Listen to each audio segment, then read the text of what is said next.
80년 당시 광주에서 시민들을 집단 살해한 계엄군들을 고발하는 안건이 진통 끝에 통과되는 등 5.18 진상규명조사위 활동이 막바지를 향해 가고 있습니다. 하지만 조사위 보고서와 관련해 부실 왜곡 꼬리표를 떼지 못하면서 지역에서는 2기 진조위를 출범해 마무리하지 못한 진상규명을 완성해야 한다는 목소리가 커지고 있습니다. 송정근 기자입니다. 5.18 진상규명조사위가 그동안 심의를 보류했던 계엄군 고발 안건을 통과시켰습니다.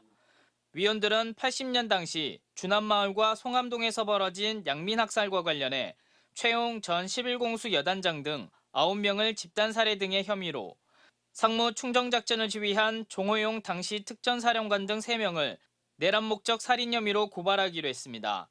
해당 표결에는 전원위원 8명이 참여했고 보수정당 추천위원 3명이 반대 불참했지만 과반 의결됐습니다. 다음 달 26일 법적 종료 시한을 앞두고 5.18 진조위 활동이 막바지를 향해 가지만 왜곡 부실이라는 꼬리표가 뒤따르면서 제대로 된 진상규명을 위한 2기 진조위를 출범해야 한다는 목소리가 커지고 있습니다. 5.18의 역사적 진실을 규명하는 데서 일부 실패했고 심지어 이제 왜곡과 폄훼 시도까지 있었기 때문에 이 문제를 바로 잡는 것은 반드시 필요한 일이라고 보고요. 하지만 2기 진조위 출범은 쉽지 않을 거라는 예측이 나오고 있습니다. 우선 2기 진조위를 꾸리려면 먼저 5.18 진상조사 특별법 개정이 필요한데 보수 정권에서 법이 개정되기가 쉽지 않아 보입니다. 또 법이 통과됐다 하더라도 9명으로 구성되는 조사위원 구성에도 1기 때처럼 진통이 예상되고 있습니다. 여기에 현재의 진조위 조사 방법과 진상조사 의결 방식 등에서도 한계를 보인 만큼 2기 진조위 출범 시기와 조사 방법 등에 대한 고민이 뒷받침돼야 한다는 목소리가 나옵니다.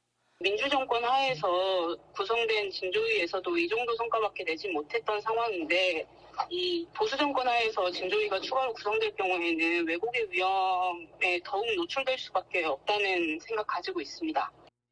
한편 5.18 기념재단은 이번 진상조사위 활동이 종료되면 진조위가 불능이라고 결정 내린 과제를 중심으로 민간조사와 연구를 통해 민간보고서를 제작한다는 계획입니다. MBC 뉴스 송정근입니다.